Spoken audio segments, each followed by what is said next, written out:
Ladies and gentlemen, thank you for joining Insight from the world's largest shopping festival, how SMBs can learn to capitalize on 11/11. As a reminder, if you have any questions throughout the conversation, to please submit them using the Q&A button on the bottom of your screen. Here's your host, Deborah Weinswig, CEO and founder of Coresight Research. And thank you all for joining us today for our conversation. We're honored to have Tony Shan and Bruno Shiavi here with us today. With the world facing truly unprecedented challenges caused by the pandemic this year, and hopefully it's a this year phenomenon, China has been among the first economies to really recover. Many global businesses and brands are looking to the Chinese market for growth, using Alibaba's digital tools and marketing channels across its ecosystem. This year's 11/11 is an important opportunity and has been for brand building and sales for millions of merchants. And 12/12 is right around the corner. To introduce you to our guest today, we have Tony Shan, who joined Alibaba Group in 2017. He now serves as the head of the Americas region for Alibaba's cross-border B2C platforms, Tmall Global and Kaola. He leads a team of category experts in North America, working with brands, retailers, and SMEs to really sell into the growing Chinese market. He's a phenomenal resource.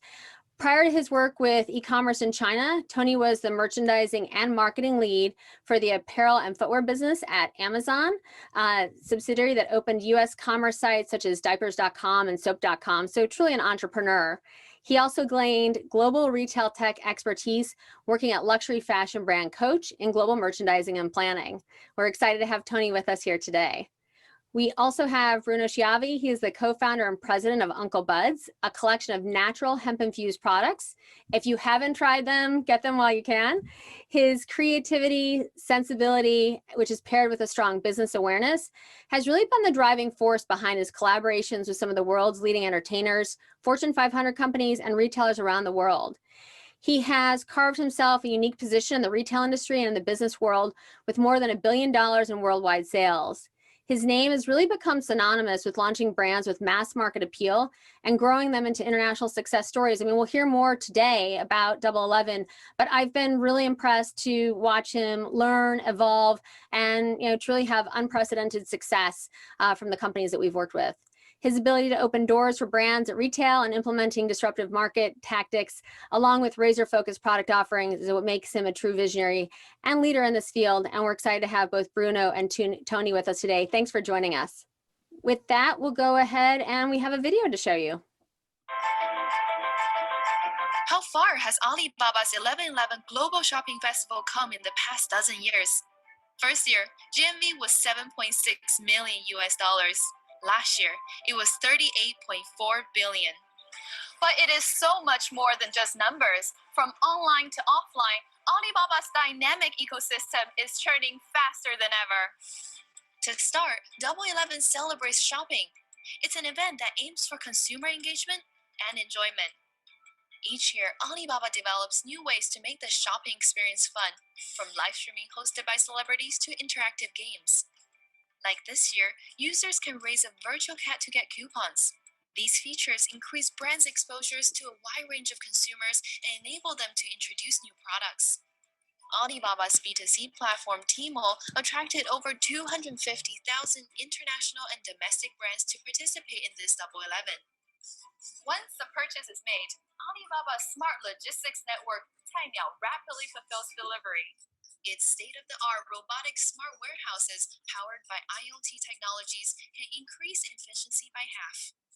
Last year, Tmall processed 1.88 billion 11/11 delivery orders. The network sees the number rising this year, especially from Alibaba's cross-border e-commerce platforms Tmall Global and Kaola, which means small and medium-sized businesses from all over the world can easily sell directly to Chinese consumers. Over 30,000 global brands have moved their products into Tmall's bonded warehouses like this one, all across China. When a consumer places an order, the product clears customs in seconds and can often be delivered on the same day. The company is also making local deliveries faster and more efficient. Alibaba rolled out 1-hour delivery as the next step in new retail efforts to combine online and offline shopping. Alibaba's last mile delivery connects its own network of retailers, including Fresh Hippo, RT Mart, InTime, and other brick-and-mortar chains for quick delivery of products, ranging from fashion apparel, sportswear, personal hygiene, skincare products, and even the new iPhone 12 in just 1 hour. 1111 isn't limited to online shopping.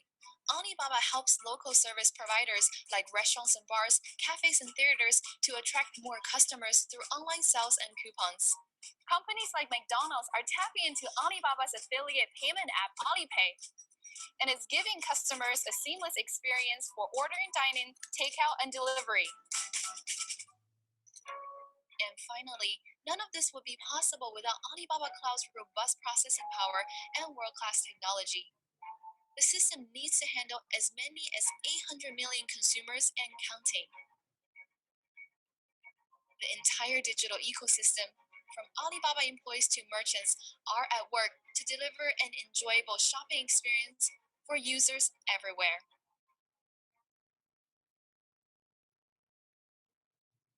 Great. Well, that was a phenomenal video, and I think a great overview of what many of us have seen who've experienced 1111 and who've heard about it as well.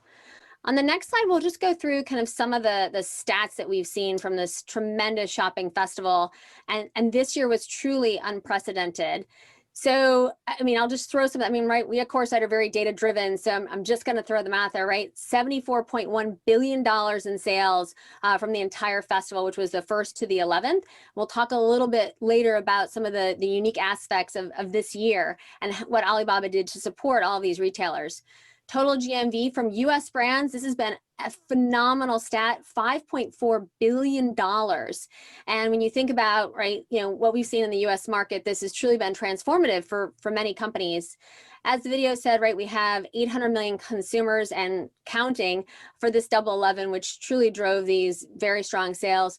250,000 brands, 31,000 brands from outside of China, which just shows you how this has truly gone global. And 2,600 brands participated for the first time, which also in this environment, you know, is just showing, like Bruno, right, this ability to really, you know, kind of be innovative and, you know, and adapt. And then the nearly 200 luxury brands, and for the first time we had Prada, Cartier, Montblanc. Cartier's live stream attracted 770,000 viewers in just 2 hours. And when, you know, many of us had always, you know, kind of been concerned about, you know, these luxury brands selling on, you know, kind of Alibaba, and it's been not only unprecedented in terms of the numbers, but also in terms of the success. And then there were many brands that exceeded last year's GMV total. Coach did it in just 30 minutes, Dion von Furstenberg in 23, and Net-a-Porter in 12. And so when you think about that, it's truly unbelievable. And then at the peak, there were 583,000 orders created per second. So those are truly amazing numbers. And then in terms of just our last slide, I think we'll you know, we'll close it out and we'll, you know, kind of kick it off. We've got lots of questions for Tony and for Bruno. I'll kick it off with a question to Bruno. And once again, please use the Q&A function at the bottom of your screen. We will have time at the end for audience questions. So Bruno, this has been kind of a whirlwind year for you. Can you tell us a little bit about Uncle Bud's, your brand story, and how did you happen to come to China? Absolutely. Well, Deborah and Tony, thank you so much for having us part of this amazing, you know, function today. We launched Uncle Bud's 2 years ago, and in 2 years, we've really become the #1 hemp and CBD skincare brand in the US. We're in about 15,000 doors. We've got 72 SKUs. And this brand was born because of my co-founder who suffered from arthritis. So we really created this brand because there was a need for the product. And I think that that's why people are really relating to the brand. We've always wanted to come to China because we know that China loves, you know, natural medicine, and hemp and CBD are, you know, the natural medicine benefits that actually provide people. So for us, it was a natural segue into the Chinese market. And when really thinking about who is the biggest and best retailer that's ahead of the curve in China, only one name came to mind: Alibaba and Tmall, of course, because we love what they're doing with their live stream. We love that how they can basically touch consumers through the screen and through organic, you know, live streaming sessions. And we thought it'd be perfect as a brand to enter And we thought we'd give ourselves a little bit of a challenge. And most brands take 12 months to launch into China. We did it in 6 weeks. So it's been super exciting. It was a complete head spin in terms of seeing how fast you worked and how Alibaba supported you. It was truly amazing, Bruno. So thank you. And then Tony, can you talk a little bit about how Alibaba works with brand partners like Uncle Bud's, and how are you looking to enable SMBs, to really find success in China, which can seem very overwhelming? Yes, thank you, Deborah. It's great to be back here with you and to have Bruno here as well. So I think for many small to medium-sized businesses here in the US, this pandemic has created a lot of challenges for them. But we understand they're very passionate about what they do and always looking for ways to grow. So for Tmall Global, we hope to enable many of these small and medium-sized US brands to grow their business and also broaden their customer base. And then also at the same time, be able to bring more high quality American products to consumers in China. So we also thought about solutions that would be more suitable for SMBs during this time. So this year, we have also placed more emphasis on our Tmall Global Overseas Fulfillment Solution this year, which is a lower cost, lower risk way for brands to test the waters and have the opportunity to really fine tune their go-to-market strategy before making a full-fledged entry into China in the future if they choose to. So this overseas fulfillment program actually launched about 2 years ago, as when we were seeing a continued expansion of the Chinese middle class and an increase in discretionary income across multiple consumer demographics. So as their spending power climbs, these Chinese consumers are increasingly looking for high quality products from reputable international brands. And then also for our millennials and Generation Z consumers, they're also more willing to try different brands that can really speak to their individual personalities and lifestyles. So this overseas fulfillment program is a way for us to introduce more selection from around the globe faster and easier. And it's also great for brands who are interested but didn't want to fully commit yet to really venture into the market and gather information and gather the testing data that's really needed to guide their long-term strategy. So we use warehouses in Los Angeles and New York to fulfill orders directly to the end consumers in China. This offers more inventory flexibility for merchants and provide a lower logistics and operational costs, especially during this time. And our own operations team in Hangzhou will sell these products through our overseas fulfillment storefront. And from a consumer's perspective, we branded this solution as Tmall Global Discovery Mall. Since they aren't able to travel abroad for the time being, consumers can come and discover great brands and products through this program from around the globe, even at home. So I'm happy that we have Bruno from Uncle Bud's here today to really speak to his own firsthand experience in launching in China and for being a part of this Double 11. And I know he also has a lot of learnings and great insights to share. No, that's great. And I think, Tony, low risk through Tmall Overseas Fulfillment is always important this year. I think, even more so. I want to just review the results of the poll quickly. So about 70% of you have never exported to China before. So there's a lot to learn here, and we'll do our best in the time that we have available. And then I think it's really interesting, the barrier to entry, I mean, this maybe says it all, is it's pretty equal across all of the kind of challenges that we brought up, right? Not enough information, category of product, finding the right trade partner, determining, kind of the costs. And then, most of you, about 50%, are looking at, kind of selling to China in the next year. And so that gives you a great amount of time to kind of really look into these things and to, just think about what does success look like for you. And I think this goes very nicely into the next question for Bruno. What did Uncle Bud's plan, right, in that very short time window for 11/11? Why was it important for your brand to participate, and how did it go, right? What were the unexpected kind of wins, and what were some of the challenges? Look, I think as a brand, when you're entering a new market, first and foremost, you have to do your research, and you really have to be committed. If you're entering a massive market like China, I would advise that you first of all do a little bit of research into the customer. You do a little bit of research into how do you educate a new consumer about your brand, because you're entering a brand new consumer base and you have to introduce them to your products.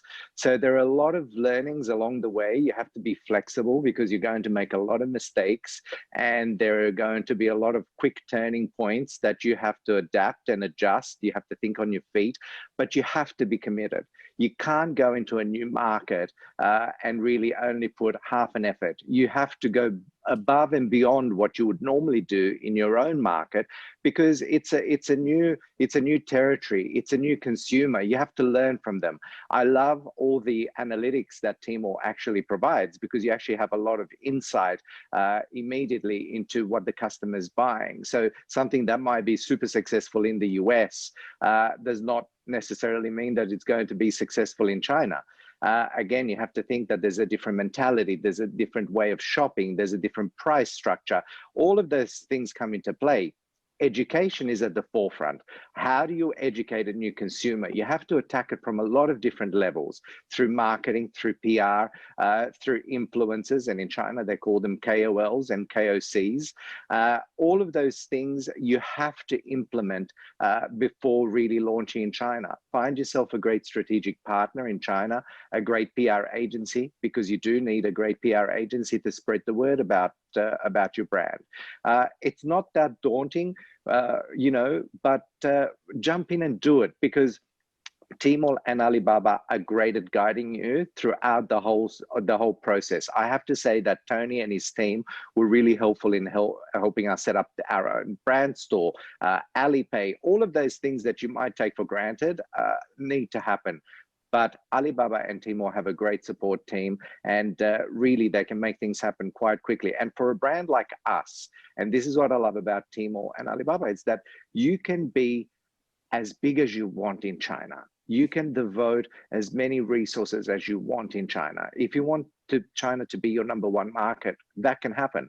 Just be devoted and just make sure you get the right advice. Bruno, I think you bring up something that we talk about often at Coresight, which is around the data and analytics, because platforms outside of China don't have that same level of transparency or really relationship with the brands, and it really enables you to be very successful, and you can interpret your own data. You can also work with Alibaba to interpret that as well. But I do think that is where there are learnings not only in that market, but you can bring back to your home market as well. Definitely. Yeah, no, it's been really interesting. And Tony, there were a lot of changes this year. I remember, just kind of seeing some of what was new, right? The elongation, if you will, of the Double 11 festival outside of just, kind of one selling day.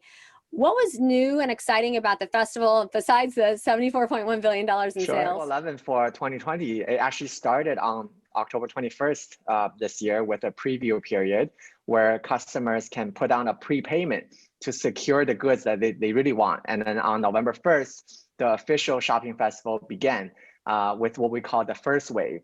And then this year, I think it was mentioned in the video, like more than 250,000 brands participated, and that includes 31,000 overseas brands. And the number of new products debuting on our B2C platform alone exceeded 2 million, which is twice the number of new products from last year. So like you mentioned, unlike in previous years, the sales extravaganza this year spanned over 2 sales periods, from November 1st to the 3rd, and then the second sales period began on 11/11 itself. I think the biggest reason for this year's extended sales period was to really give brands and SMBs more exposures and more opportunities to reach Chinese consumers.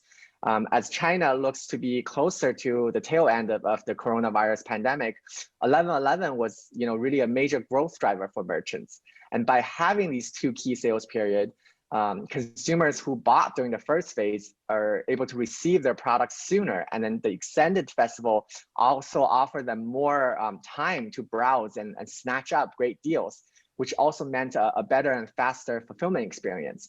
And then as a platform, we offered various red pockets or coupons for consumers. There was also a gamification aspect involved where it was more interactive for consumers to get additional value and benefits. So in all, I think we're very excited about being able to help our merchants to continue to grow their businesses in China, and for our consumers to be able to buy what they want and need, and at the same time have an enjoyable and fulfilling experience. The triple win, right? Alibaba had phenomenal performance. The consumers won, and really these SMBs, many, exactly like Bruno, had a wonderful, kind of initial experience. Yeah.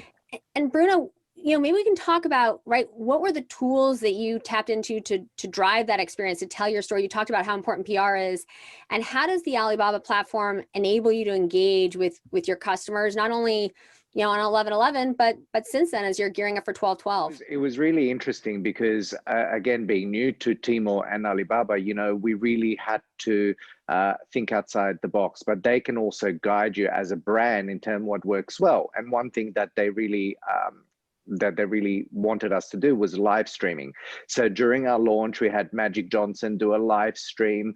We focused on 2 products, and it's really amazing to see the connection between the consumer at home and as a new brand. So you have to realize that, number one, we're a new brand. Number two, it's hemp and CBD. So it's a different product. So it's a totally new ingredient. So to have that experience and the feedback of instant questions from the consumers at home, it was really, truly amazing. And then they also, when I partnered with Tmall and Alibaba, they said to me, make sure that you get some local influencers to really build out a platform and a voice for the brand.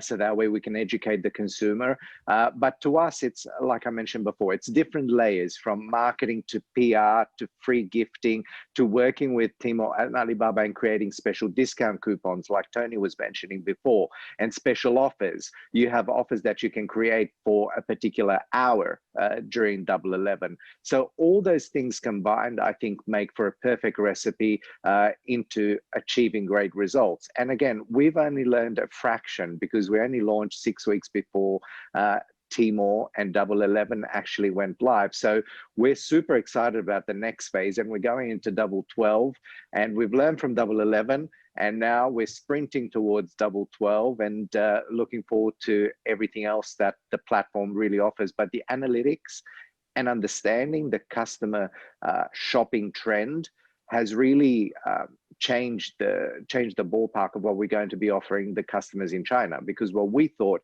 initially might be a great seller, we found that consumers are wanting to try some of the other products as well. So it's been super amazing, honestly, and very interesting. And as a brand, it's exciting. I watched some of the live streams and whatnot with Magic. I mean, he was just, very authentic. I found him to be very funny. And, can you talk about, how, right, what was his experience like? Because, he kept saying, I'm learning so much, like this stuff. And that, I think, it was really endearing. I think that's the right word, because you're like, wow, this is someone who, right, he's learning as fast as he can, and he's having a great time doing it. Magic Johnson needs no introduction. The NBA, the NBA in China is huge, and Magic has done everything. Well, we think he's done everything, but when I told him that we were going to be doing a live stream to China, I have to tell you, he was so excited. He actually wanted to do another one right after that. And I said, no, we're only doing one for today. But it was great because he also felt the interaction of the customer at home. So it's that connection between the customer. The customer gets to ask questions in real time. You see their questions. So it's an experience that, as a brand, as a celebrity, as a business person, as an athlete, you should really be involved with that, because it gives you instant gratification. Really, it provides instant gratification, and Magic absolutely loved it, and he's ready to go for next 11/11. He keeps asking me, are we going to do a longer segment? So it was great. That's fantastic. And Tony, along those lines, what do you think companies need to know about the China consumer market today in order to be successful? I think we definitely have seen consumer shopping behaviors change this year, both in terms of where they shop and how they shop. So I think for businesses, they need to really think about going digital and expand their capabilities to engage with these consumers. So, as global travel is going to be restrictive in the near future, Chinese consumers aren't able to travel and shop abroad. So a lot of their budget spending for travel are now more likely to go to shopping and consumption online. So for a business, being where these consumers are will be the first step. And then after that, it's really about how you reach and interact with them. And since they can't physically touch or feel the products, like digital tools such as live streaming that we talked about, having detailed product descriptions and short form videos and participating in these promotional campaigns will be crucial for businesses to not only consider, but to activate. And then I think another aspect to think about is really the timing and taking into account things like seasonality and new emerging trends due to these macro market changes. So earlier, for our 618 Shopping Festival recap, we had Supergoop, a Texas-based skincare brand that is known for its sunscreen product. They launched on Tmall Global in February despite COVID-19 and saw good sales right off the bat. As China was coming out of the coronavirus lockdown, timed with the peak sunscreen season, the brand was able to capture that need for its products. And then, another example is that during the pandemic, many consumers were staying at home. So they were looking to spruce up their homes since they were spending a lot of time there. So we've seen a huge interest in terms of home fragrance and aromatherapy. And so we saw that opportunity and I launched a Seattle-based brand that specialized in home fragrance and diffusers through our overseas fulfillment program that I mentioned earlier. And then we partnered with a Kaola, a key opinion leader who also had an interest in that category and was able to sell hundreds of units from just a 5-minute live stream. So I think and things like CBD and hemp with Uncle Bud's, I think that's another example of really exciting and new trend that is gaining a lot of attention and buzz in the Chinese market. But it does require a lot of consumer engagement and education, and we're always pleased and happy to have partners like Bruno and Uncle Bud's to really be the market leader in kind of developing this category. Well, that's interesting, Tony. We've heard a lot of interest in 21 in terms of clean beauty, right, from the market, and this goes to, right, it's really critical to have the data and analytics from Alibaba, right, for companies not only to see the white space, but also the opportunity as it relates to specific products as well. So those are some great examples. And then Bruno, this is really the critical question. I think we're all on the edge of our seats for this, right? What lessons did you learn? What tips do you have for those on the call, who may be looking at the market for success? And what would you say, right, were some of your biggest learnings from the festival? I think the biggest learning and the biggest tip I can give people that are trying to enter the China market is actually ask questions, because the Alibaba team have a wealth of knowledge. Deborah, you and your team at Coresight have an amazing library of things that you can help people with. We learned that you have to be adaptable. We learned that you really have to be able to pivot very quickly. So even if you have a plan, don't be rigid. We also learned that really the key opinion leaders, the KOLs and KOCs in China are very important, because customers in China really, really rely on these influencers when it comes to introducing a new brand into China. They have a massive loyal following. The KOL and KOCs are very, very influential. So make sure you find the right partner in China, like a great PR agency that can help you with that. That is really key. If there was one thing that you could do and allocate funds to when entering the China market, I would say find a great PR agency that has experience with Tmall. And Tmall actually has partners throughout China and also throughout the US that they call them TPs, that are TP certified and 5-star TPs. That means that they're actually being certified by Tmall to help you enter the China market. So these partners, we found that you need them. They're essential. And one lesson we learned, that you can't do it on your own, but there are so many great resources out there that you can tap into. Again, like China's so exciting. Every brand should take the advantage of entering the China market, because it can really open your horizon to a whole new customer that you've never experienced before. No, you're absolutely right. And I think that in some ways, right, your PR, your marketing, your investment in KOLs, I mean, that's like your rent in some ways. And I think that, the way to allocate that spend, Alibaba is incredibly helpful in terms of helping you think that through. So it's an excellent point, Bruno. And Tony, my last question to you, and then we'll open it up to the audience. So once again, please use that Q&A function on the bottom of the screen. What's your outlook for retail in China next year? And what is your recommendation for brands and retailers in the audience that are interested in exploring that market? Sure. I think this year we have seen a greater acceleration of this, digitization for both consumers and businesses, and how quickly the adoption of digital has grown. I do believe e-commerce will become even more relevant and will continue to grow and be a big part of retail consumption, especially in the Chinese market. So brands should think about e-commerce as an important growth channel and utilize these different digital tools to raise the brand awareness and help with that sales conversion.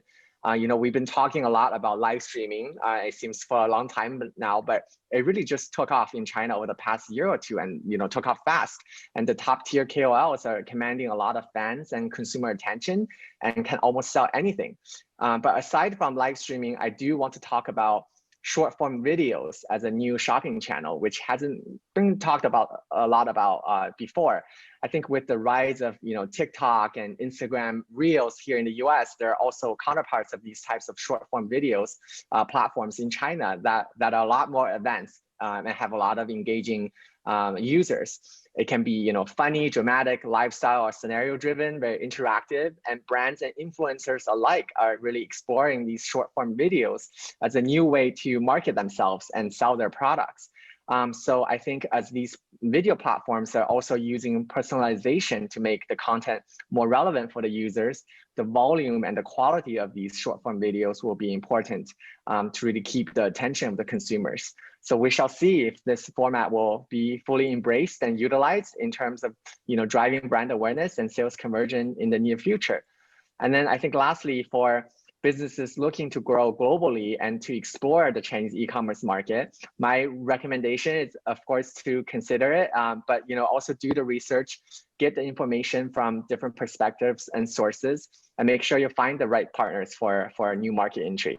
And then for Alibaba Group and Tmall Global, our mission really remains to make it easy to do business anywhere. So we're here for US businesses and businesses around the world, and we look forward to connecting with many of you out there in the near future. And let's get ready for 11/11 in 2021. I love it. We have quite a few questions from the audience, so we'll get through them as best we can, and we're always available offline as well. But we'll start with a question from Bill. What's the best tactic for new brands to live stream sell products on the Alibaba platform, and just kind of what recommendations do you have? For Bruno. I think maybe Tony, you first, and then let's hear from Bruno. Okay. Yeah, I think we do have a variety of these KOLs and KOCs, and they also specialize in different categories. So I think first you should think about for your brand, what category it falls under, what type of consumers you're looking to reach and engage with, and then we were able to match and select KOLs that would be really suited to really talk about your brand and your products to the Chinese consumers. Because obviously all these KOLs and KOCs have different levels of followers as well. Set yourself a budget and allocate a budget and find a KOL and KOC that can actually fall within your budget. My advice is also to try and use the same KOL and KOC several times, if not making them a permanent, because that way they build the knowledge behind your product and they also build a customer base behind them as well that follows your product. That's really helpful. And I think that how different markets define kind of live streaming is there's a lot to learn depending on where you are geographically. So those are some great answers. And then this is one that we've talked about a bit on this call, but this this question from John we really appreciate is kind of to what extent, right, does the data provided help retailers and brands really understand, right, how to sell product online and kind of how to adjust in real time as well? Sure. I think first it depends on kind of the setup of how you're entering the market. I think if you have a flagship store, for example, as a brand, you have access to all of your store data in terms of who's coming into your store, what is conversion like, what is the traffic, and also you can see category macro trends as well to see how you're doing comparatively to your peers in the same category. So that's on the flagship store perspective, where on the back end, there's a portal for all of our brands to access their own individual brand store data. But with the Tmall Overseas Fulfillment Program, my team and our operations team in China oversees that, and we have access to those macro data around the globe as well, and we are able to kind of share that what's relevant for these brands to help guide their overall strategy. Just from your perspective, right? Being able to look at this data on a real-time basis, did that change? And I know you had a very short window, but did that change anything that you were doing along the way, or how you think about 12/12? Definitely. I mean, you have to analyze the numbers, and you should be very proactive in looking at the numbers, a few times a day, really, because it can change the way you allocate your digital spend.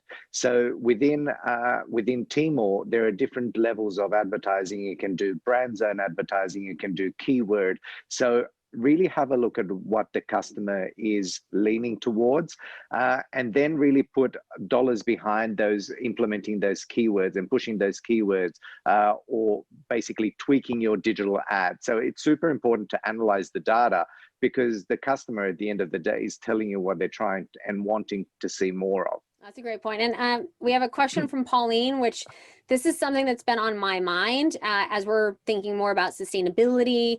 But what strategies, does Alibaba offer to brands to reduce returns? Because, especially as we look ahead to the future, the amount of waste that's created, this is, I think a top topic for consumers, for retailers, and I know certainly for Alibaba. I think that's also very top of mind for us as well, because I think that for both from a consumer experience perspective and also for the brands in terms of a cost structure, that and also for the environment, we definitely want to take that into consideration. And I think from a brand's perspective, again, selling online, in order to be able to provide the right information for the consumers to really decide what to buy and how to buy it, it's important to really elaborate on the product descriptions and key selling points, really explain, what the consumers are buying. So setting the right expectations definitely would help reduce that return. And then from the Alibaba side, we're working with our logistic arms, with our bundle warehouses to take that returns and figure out if there's ways that we can resell them as well.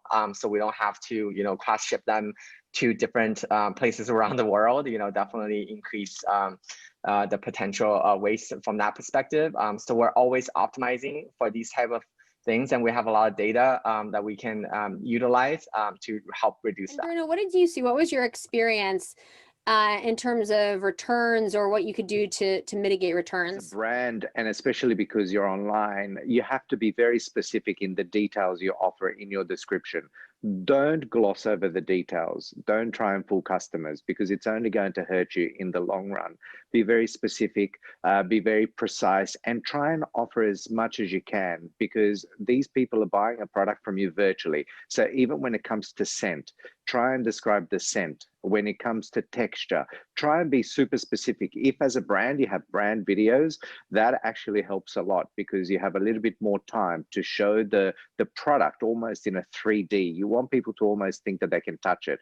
That's really going to help minimize your returns. Interesting what we've seen, and I think one thing that our audience would be interested in is just the level of customer service. And so we've seen for some of the brands that we've worked with, right, is when you have this great customer service and customers call up and they're complaining and whatnot, it's like we will place the product with the customer service associates, and so they have it right there. They can talk through it with the customer, and oftentimes what we see is this like mitigates the return, and you end up with kind of almost a brand ambassador. And I do think that there's something to be said, because it's sustainable in so many ways, and ultimately great in terms of brand growth. So great question and great answers. And I realize we're coming up almost on time today, which I can't believe because this flew. So last question from William, and it's a really important one. Is there a dedicated team at Alibaba who coaches new retailers on how to manage their online store? And what are some of the challenges that new retailers often see? brands? Yeah, so for Tmall Global, my team are based here in North America, in New York, Los Angeles, and also Vancouver for the Canadian market. They're all category experts in their respective categories with a lot of experience in terms of both understanding the US market and also the Chinese market and the trends, what's happening there. So my team will be the first step in terms of helping brands and retailers to really get a sense of what they're getting into and what they should be expecting, and work with them to draft either a market entry plan or thinking about long-term strategy for the Chinese market. And then we also have a lot of resources in China as well with, Taobao University has a lot of great courses in terms of how to interact and engage with the Chinese consumers. Our operations team in China also provide a lot of macro category trends and data points that we can help really collectively help brands and retailers to be successful and have longevity in the Chinese market. And his team really being based here in the US has made it so easy because they're available. They can really guide you through the whole process, but also find brands like ourselves that have entered the China market and see what steps we've had to go through. So there are many brands in the US that are in China. Try and find some of those and ask for their advice. What did they go through? What were some of their growing pains?